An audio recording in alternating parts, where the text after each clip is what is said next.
Cities and towns are faced with many challenges, and one critical challenge is waste management.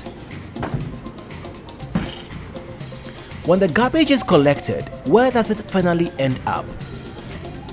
Engineered landfilling is a popular practice in municipal waste management as a final disposal point for waste.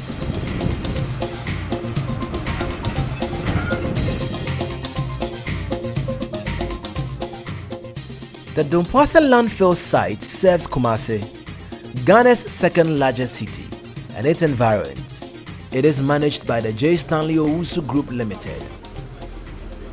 JSO started its involvement in waste management as far back as 1972. It's a pioneer when it comes to private-public participation in waste, and I think got involved at a time when Accra was engulfed in waste, and there was a need to find a company which could help in evacuating the waste in Accra. Being in construction, road construction, building construction, the company had the requisite capacity in terms of machinery and men, and it got involved with the evacuation of waste.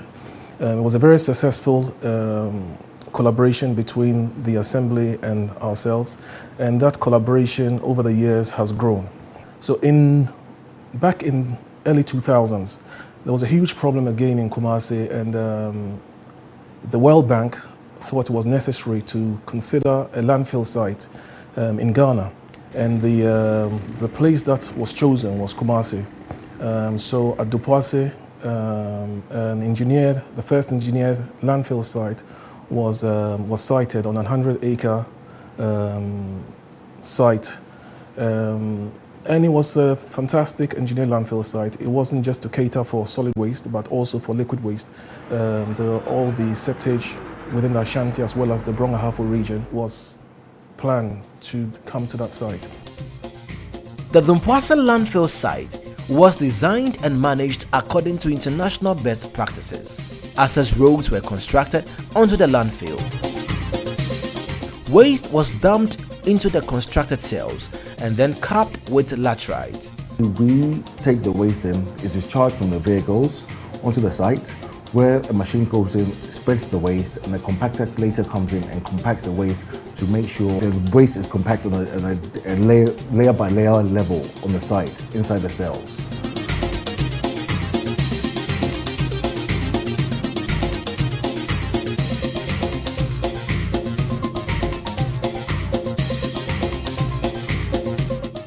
So the engineered landfill site is created from different cells.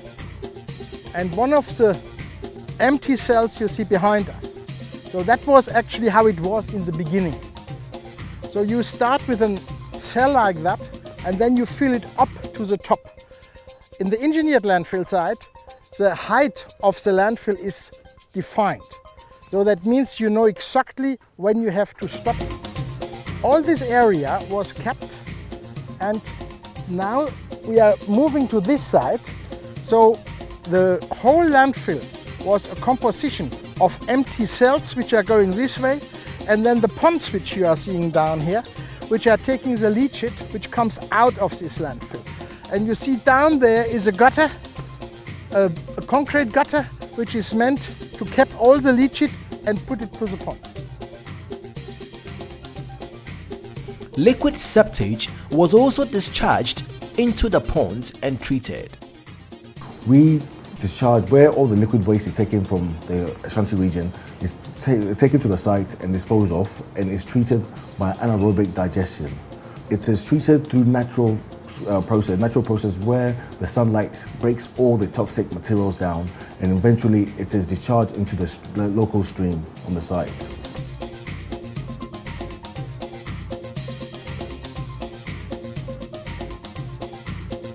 The landfill itself, I mean, the capacity, it can handle an average of 1,500, 2,000 tons per day of waste.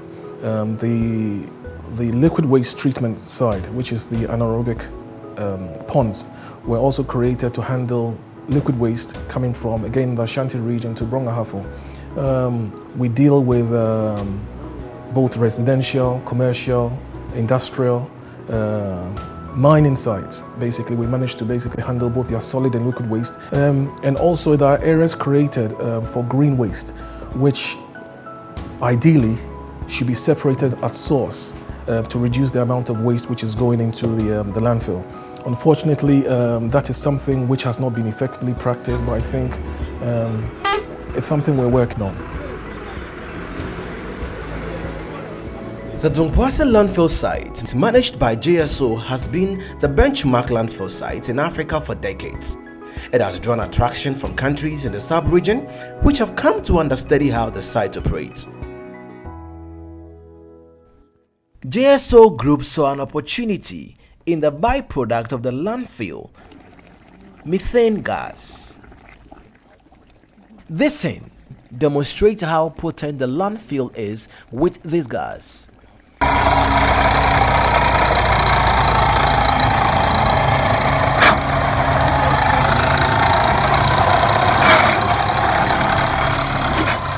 So the company made massive investments in drilling in pipes to harvest the gas.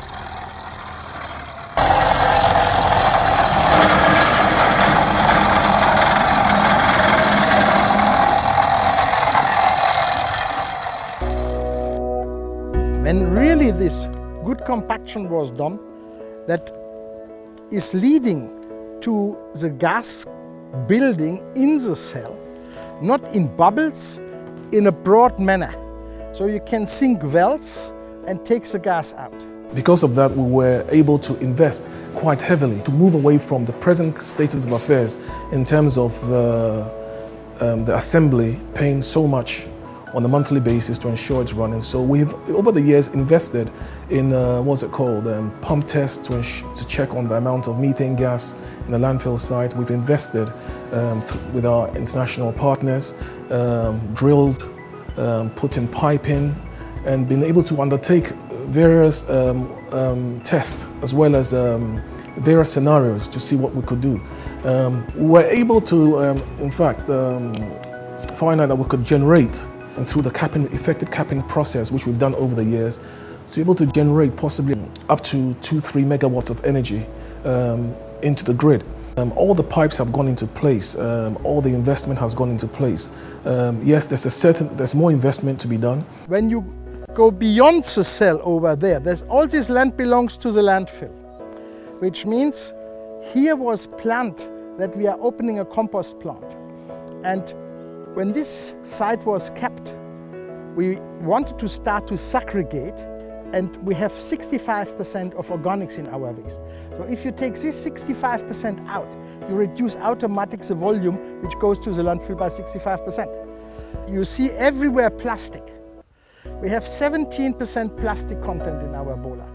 This can be also sorted out and is a secondary raw material which goes back to our industry, which backs up the President's program with one district, one factory, because we have raw materials which we are now dumping and we just don't use them. So when you take now the 65% of the organics and the 17%, then there is not much left which goes back to the landfill. However, despite these initial good starts, the current state of the landfill is an eyesore, a marked deviation from its design and operation. Access roads that were constructed have been blocked by indiscriminate dumping of waste. There is no capping going on anymore, and waste is exposed to the atmosphere with the threat of sparking disease outbreaks. Liquid waste is not being discharged into the ponds, but rather haphazardly. The inefficient management of the site has led to long queues at the landfill.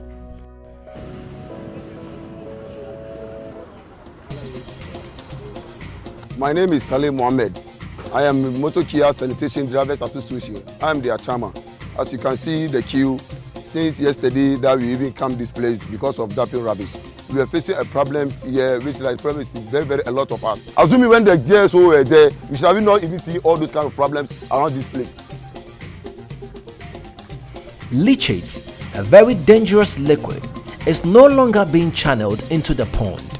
It is flowing out freely from the landfill with the potential of poisoning groundwater and other water bodies. The Odan River nearby is under grave threats of these developments. Residents in this catchment area are in danger.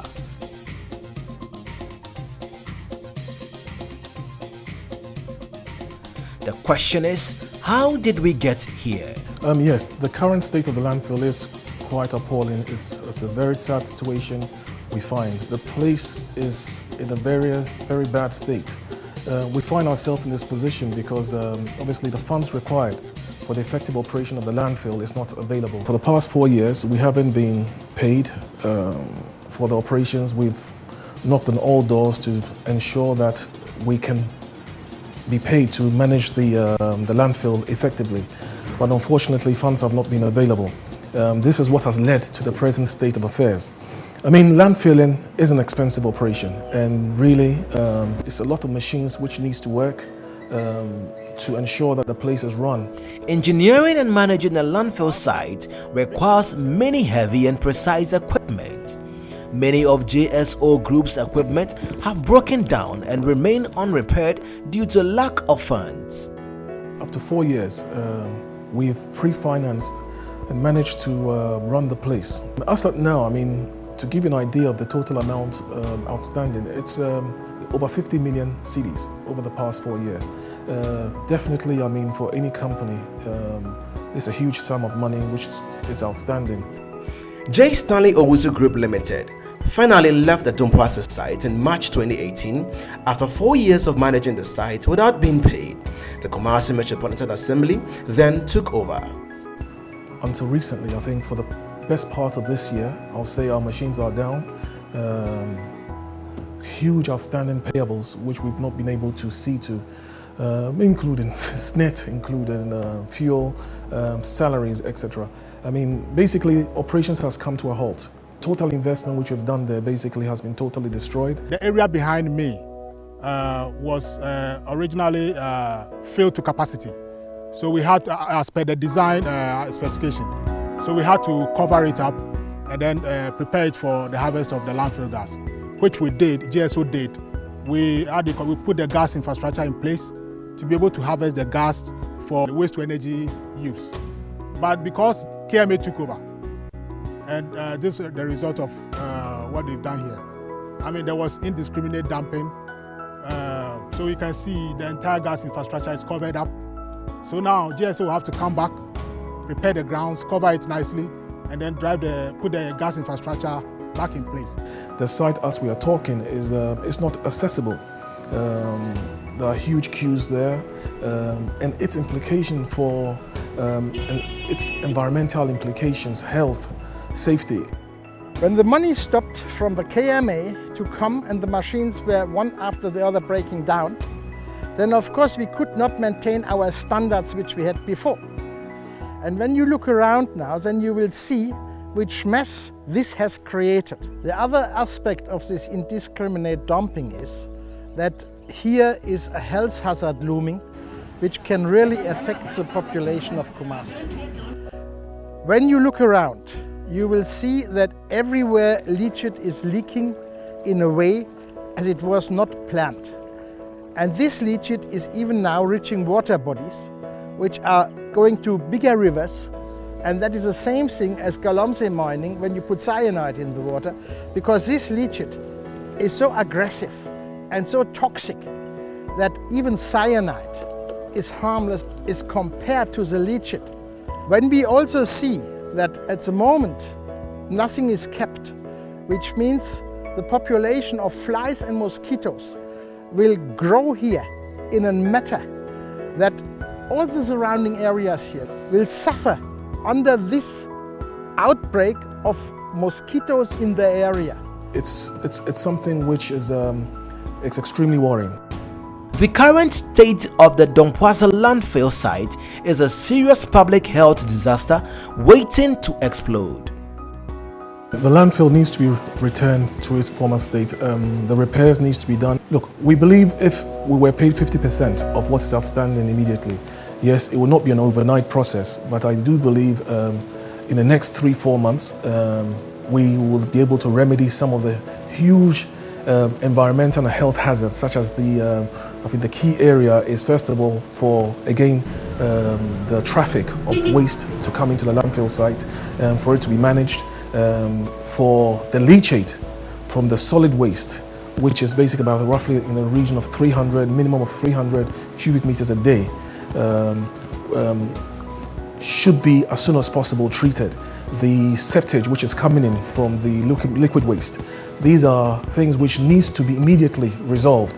Once it's resolved, we can look at, again, the covering, the compactant, to basically alleviate this smell, to deal with the issues with the smell, to deal with the issues with the flies, to deal with the issues with the rodents. And these issues need to be resolved as quickly as possible. And the funds are made available that we can immediately go in, repair our equipment, and bring the whole site back to an engineered status which is kept. So the cost implications are huge. And every day that this dumping is going on, which is not engineered, the costs are rising. And that is, of course, our main concern, that we are coming to a point where the money which has to flow to get back to an engineered status is really huge. Public officials and duty bearers must ensure that JSO Group is paid the outstanding fees it requires to continue managing the site as it was before. The time to act is now to prevent a looming health and environmental catastrophe.